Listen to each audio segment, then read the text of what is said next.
The Buss family is entering an agreement to sell majority ownership of the Lakers to Mark Walter for approximately $10 billion. It will mark the largest sale ever for a U.S. professional sports team. Welcome to episode 198 of ATL Prime Sports. I'm JJ Jurjevich. Joining me this evening is my fabulous producer, Wayne Ridenauer. You can catch us all at ATL Prime Sports on Facebook, X, Instagram, YouTube, and of course, Apple and Spotify.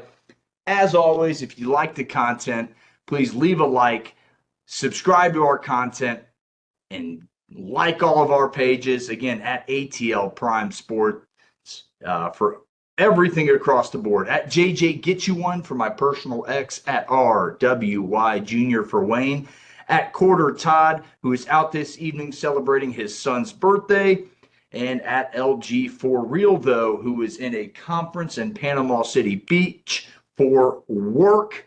Thanks, guys, for doing everything you do for ATL Prime Sports. Wayne, how you doing, buddy? Man, I'm doing much better than I was 2 or 3 weeks ago. I wanted to give a shout out to the Adobe people because I had downloaded an update for the editing software, the video editing software, and my computer is not up to task to run the new version. And so I thought, well, I'll just revert back to the old version. I couldn't figure out how to do it. And so the people at Adobe helped me out and stayed on the little chat with me until I could confirm that it was all running right. So shout out to the Adobe people for excellent customer service. Adobe, shout out. That's an ATL Prime Sports shout out right there. Wayne, I'm doing well. Not as well as the Florida Panthers, though, because they just won back-to-back Stanley Cups, making them the 9th NHL franchise to win back-to-back titles, the 19th team overall. So this isn't anything new in the NHL. It's happened quite a few times, but not so much lately in the salary cap era. So since 2005, I think the Lightning have done it. I think they're the only other team, maybe one or two other teams. I'm not the hockey guy. We should ask Todd for that. Wow. Right. Congratulations, the Florida Panthers, back-to-back Stanley Cup champions. What's on tap for today's show? We're going around the horn in Major League Baseball. And can the Pacers force a Game 7?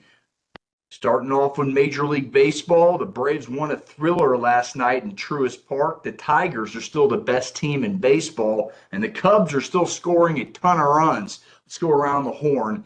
In Major League Baseball, we'll start right here with the Atlanta Braves. Going into this evening's game, Atlanta sits 12 back of the Mets in the NL East and 6.5 back of the Padres for that last wild card. And will this team make the postseason at all this year, Wayne? That's the new question. It's not will they make it? It's can they even get there at this point? That's the new question. And my new answer, I don't know if they can. I'm going to say no. But that doesn't mean that this team can't make a move and get there eventually. They have the talent. We've seen this team win it all. We've seen this team make the postseason 7 straight years, win the division 6 out of the last 7. So I don't think, two things can be true at once, but I don't think this team, as they are constructed right now, will make the postseason. Unless they just play lights out baseball and make me eat my words, but it's going to be tough. They got to pass 5 teams to do it. They haven't played well against a couple of teams they needed to play well, including Arizona and San Francisco, where they have, and the Padres early in the season. And just a couple of weeks ago, they won 1 game against the Padres win. So the teams that they are in, that are in front of them, they've already played a lot of them. They're done for most of them for the year. And it's just going to be tough to catch up with 5 teams who are 500 or better when the Braves are currently sitting 7 games under 500. And again, 12 back in the NL East. That seems like it's top heavy with the Phils and the Mets at the top of it. So I'm going to say no. But again, that doesn't mean 2 things can't be true at once. That doesn't mean that Alex Anthopoulos can make a trade and this team could change its rotation a little bit the way things are going change the tilt of the team and change the trajectory going forward. They can still do that. This team is talented enough to do it. But the Braves, again, they got to pass 5 teams. They got to pass Arizona, Cincinnati, St. Louis, Milwaukee, and San Diego to get that final spot, Wayne. They strike out still way too often. They're in the middle of the pack in Major League Baseball in that category. 609 times as a team they've struck out. But you really got to look to Ronald Acuna Jr., Wayne, in the heart of this organization. This guy led off tonight's game with a home run and a 1-0 deficit, 1-0 cushion right off the bat with the first pitch. And that's the type of stuff that Ronald Acuna brings to the table. But the bottom of that lineup has been so weak and so bad with Nick Allen, Michael Harris, Ozzie Albies is struggling down there. Verdugo and Nick Allen haven't hit a home run yet this season. And a team that relies so much on the home run, you just haven't seen the ball leave the ballpark as much. Austin Riley, his batting average is right there around 280, but the damage isn't as much as and he even said this on the local radio station here, the damage isn't there. The average, the hits are there, but the damage, the RBI, the home runs, the damage is not there, the slugging.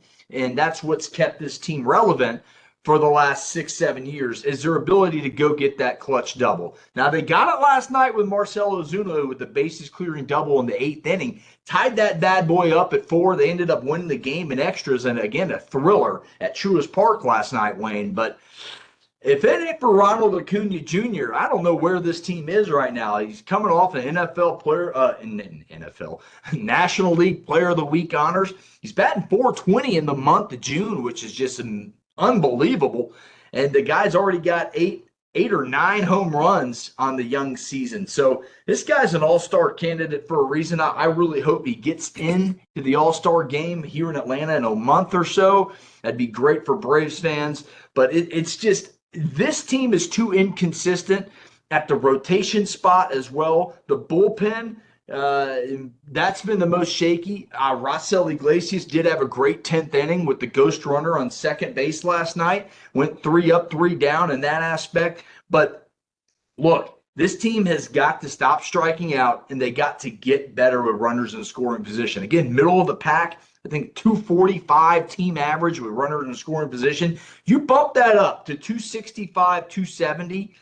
That's when you start getting really good in the winning percentage game. And that's all that matters is taking 2 of 3. So again, it's not done yet. I'm not putting a fork in them for saying the postseason, but let's face it, when you gotta pass 5 teams, it's really tough to expect those 5 teams to continue to play bad enough down the stretch for you to catch up and surpass them. Now, Cincinnati's you got a big series coming up in August. That's going to be at Bristol Motor Speedway, the Speedway Series. That's going to be a huge series and an eye-opening one that might mean some postseason baseball for the Reds and the Braves. So that one will be something to keep an eye on for these Bravos, Wayne. Real quick, yes or no, do you think this Braves team can still make the postseason, or are you tossing in the towel like I am? No, I'm not necessarily tossing in the towel for 2 reasons. One, because I remember the 2011 St. Louis Cardinals, and 2, because I remember I was about 4 years ago, halfway through the season, Atlanta was just terrible. And then they come back and made the World Series. So yeah, that was 21. They were under 500. They had won a game, lost a game consecutively. It was like 13 or 14 times in a row where they won a game, lost a game, won a game, lost a game, won a game, lost a game. There was some incredible record. They didn't pass 500 until August, and then they took off. So again, 2 things can be true at once. This team can definitely, and they have the talent and the pitching to make the postseason, but I just don't know if there is enough on this ball club to pass 5 teams and to hold off those teams down the stretch as well. We shall see as time moves on, we are going around the horn of Major League Baseball. So let's talk about the biggest surprise of the 2025 season, Wayne. And we'll start off with you, man. What do you think has been the biggest surprise of this Major League Baseball season thus far? That I actually picked the Mets to win their division before the season started. You did. I kind of did that on a whim, sort of, but it paid out. But I'm also upset at teams like the Orioles, who Yes. I don't know what the hell happened to them, and I still have hope for San Francisco to beat the Dodgers out there in the West. Yeah, San Francisco, with the addition of Rafael Devers, the trade they made with Boston the other day, really lighting up the trade deadline early. They made themselves better. The Giants are right in that NL West race as we speak, 3.5 back of the Dodgers.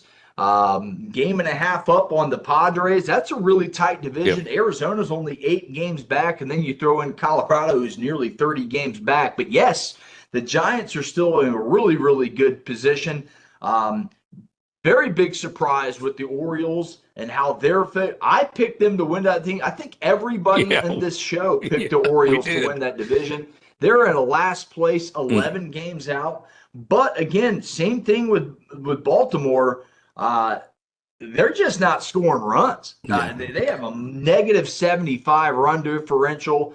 They are playing a little bit better as of late. They're 6-4 in their last 10, but they got to get better at home. They're under 500 at home. They're under 500 on the road, which equals out to 31-41 overall and a 431 winning percentage. So again, that is a huge surprise. But the biggest surprise to me, and I wish Todd was on here to talk about it, but it's got to be the AL and the NL Central leaders, the Tigers and the Cubs.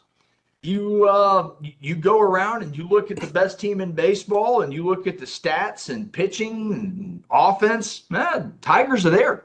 Tigers are doing it with everything. Tigers are doing it scoring runs. They have top 5 in runs batted in that category.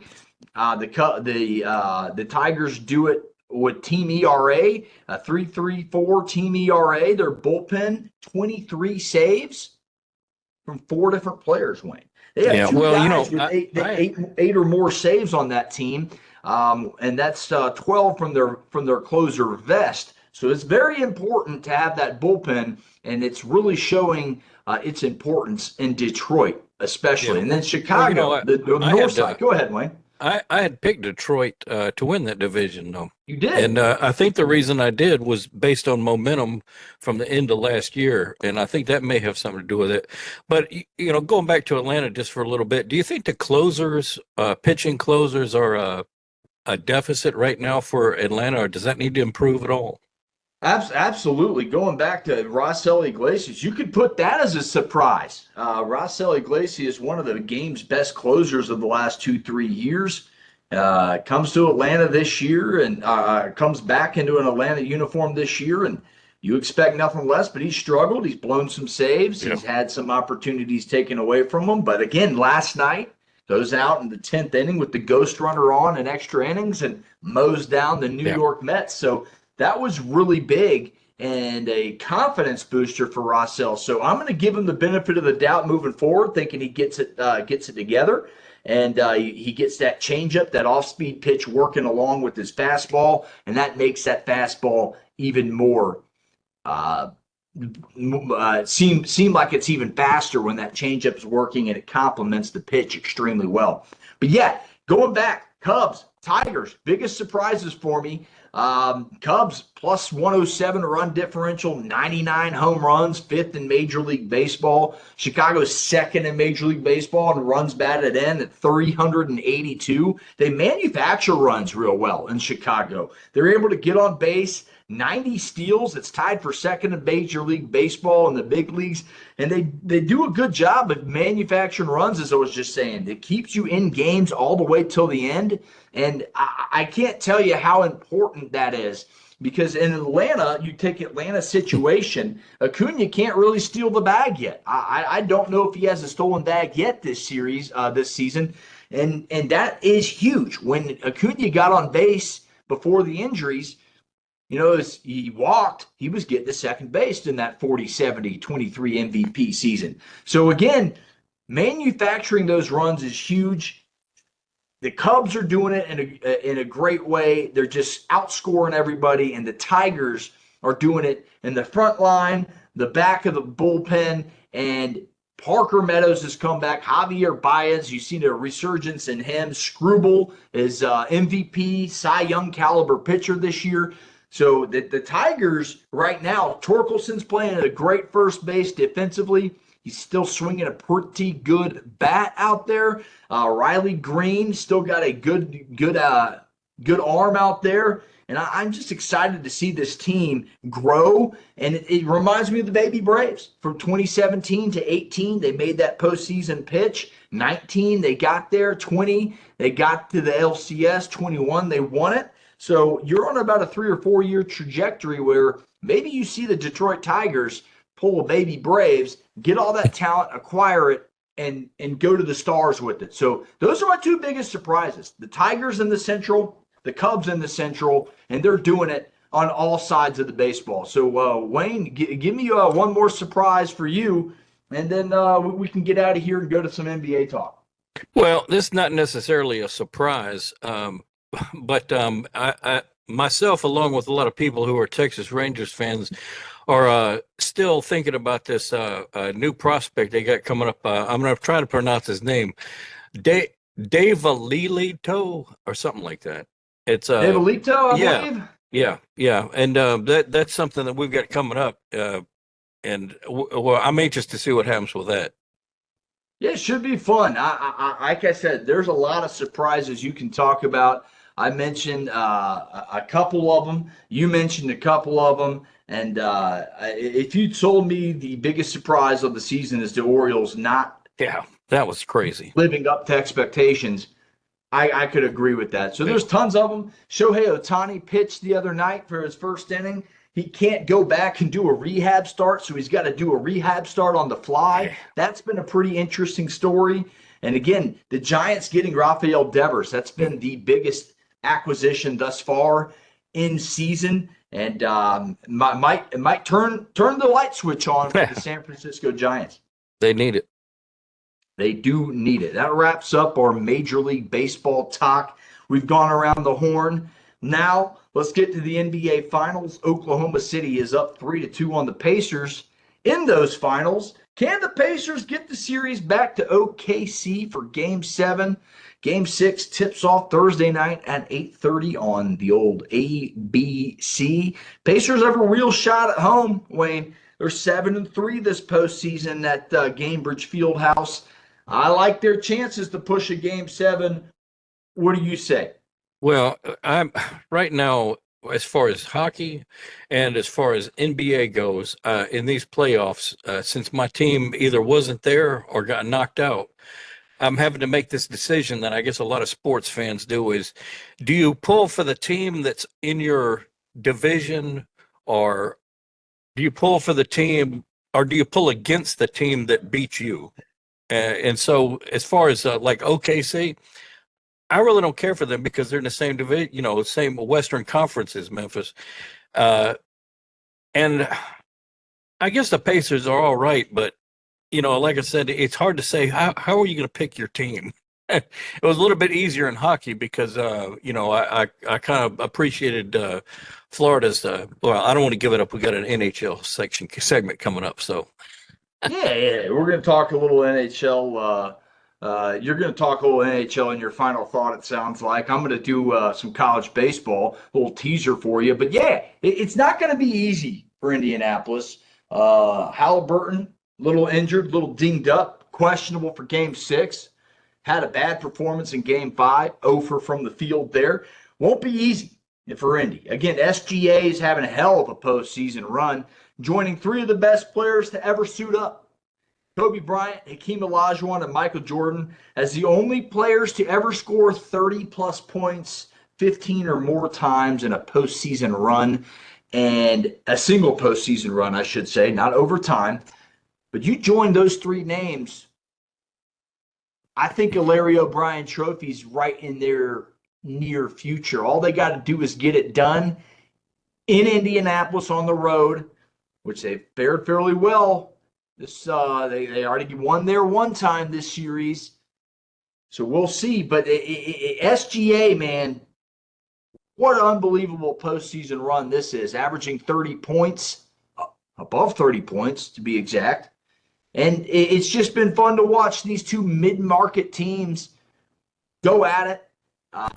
Wayne, I'm not going to lie. I've watched a couple of these games. It's brought me back. I don't like this narrative.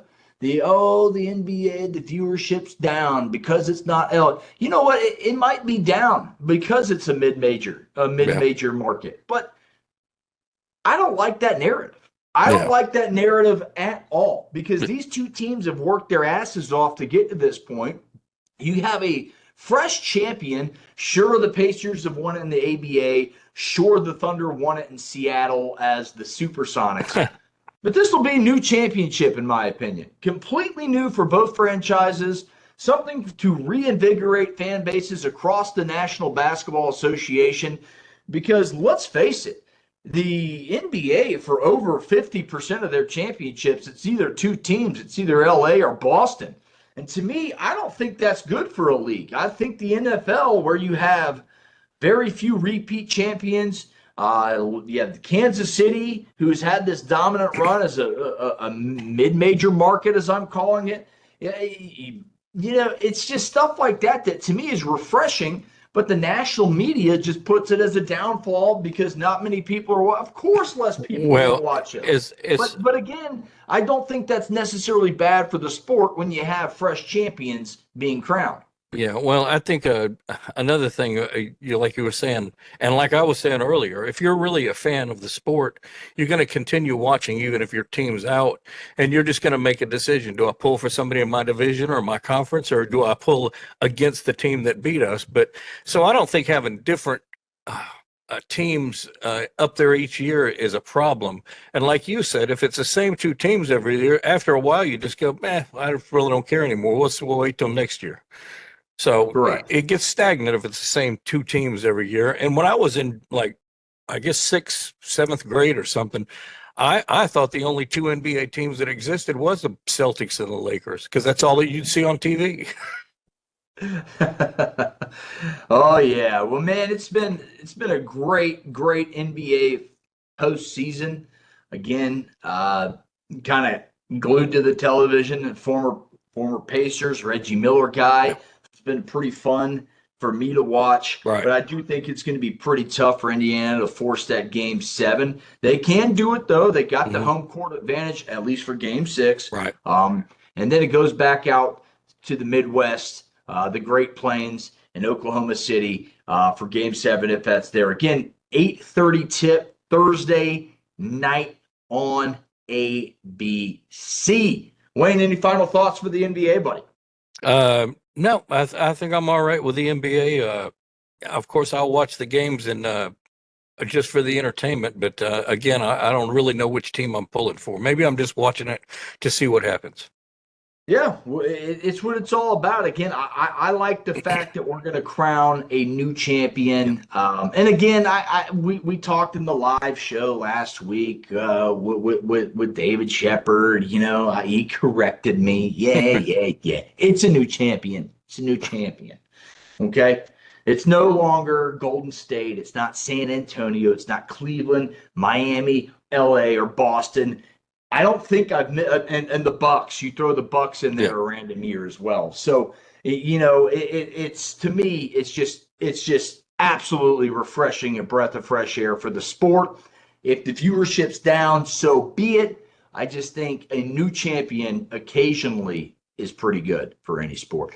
All right, guys. Again, wraps us up. That was my final thought. Let's get to the final thought. Wayne, start us off, buddy. Well, something has come to my attention that I was unaware of, but it makes complete sense, is that the NHL is being negatively affected by this upsurgence of interest in the WNBA. And of course, you can call it the Caitlin Clark effect, but I think it goes beyond just her. I think it has to do with all around interest in the WNBA and the sports channels, podcasts like us, TV, radio, wherever, are talking more about the WNBA, so people are more interested in it, and they're not talking as much about hockey. And so, there's a graphic up on the screen. I wish I could pull it up, but I don't have the graphic handy. But it shows the difference in the viewerships, and if it continues like this, the NHL may need to find some way to get some more attention. Yeah, the WNBA is doing a great job. You have a lot of great players. The Angel Reese, Caitlin Clark rivalry has sparked a lot of attention. The recent draft picks from top tier college talent has really spiked the viewerships. The NHL, you could be coming back to Atlanta. You can check that podcast out at ATL Prime Sports via Quarter Todd. TC Todd Quarter did that podcast. We have retweeted it. It has Rick from NHL to Atlanta on there. You can hear that. That was recorded earlier Wednesday afternoon today. My final thought has to do with college baseball. Coastal Carolina, baby. The Chanticleers. Beach chickens. The Shants. Really got to watch yourself when you say that. You really do. Yeah, you don't want to shant your pants. You don't want to shant your pants at all. That's right. Coastal Carolina is one series away from winning yet another baseball national championship. It'll be number 2 up there in Conway, South Carolina. I think Coastal gets it done with its pitching, Wayne. Yeah. I mean, they finished second in the nation in team ERA coming into this tournament with a 3.22 ERA, and they're currently on a 26-game winning streak. Let me repeat that. 26 games. That's almost impressive as the LSU, whatever they are, that went undefeated in NAIA. That is still the coolest story in baseball this year, no doubt about it. But this one will be really cool, too. If the Chanticleers can get their second national championship in the Men's College World Series, which begins Saturday, 7 p.m. on ESPN, they are awaiting the winner of the LSU-Arkansas series, which could wrap up tonight depending on the winner. But we're pulling for Arkansas around here. Yeah, pulling for Arkansas, pulling for LSU. I'm pulling for Coastal Carolina in the Sun Belt Conference. Yeah, Dave Cohen's the reason, but also just cool to see this team. Really cool to see the way the coach reacted and stuck up for his grounds crew. And it's just been a great College World Series. Murray State in there. Coach mows the grass himself. It's just been a wonderful college baseball World Series, and that's my final thought. I can't wait to see who's the champion, but I'm going with the Shants. All right. That's our show. That wraps it up. Again, if you like the content, please give us a like. Give us a follow at ATL Prime Sports. Give us that thumbs up on YouTube. Give us a review on Apple or Spotify. That wraps it up. For Wayne in Memphis, I'm JJ here in Lobron, Georgia. For also TC Todd Quarter and Larry Garner, who are out this evening. That wraps up the show. Wayne, we'll see you next week. And go Shants. Get you one of these. Big Suey. Oh, you're going for the it should be a good one. Should be good, whoever wins it. But Woo Pig could get there. You got the Tigers. You're going to have an SEC team versus Sun Belt team, so it's going to be all Southern in the baseball realm of things, Wayne. Right. All right. Well, man, sign us off with your signature, and we'll see them next week. Well, yeah, I already said for everybody, we'll see you. Get you one. Bye. Next.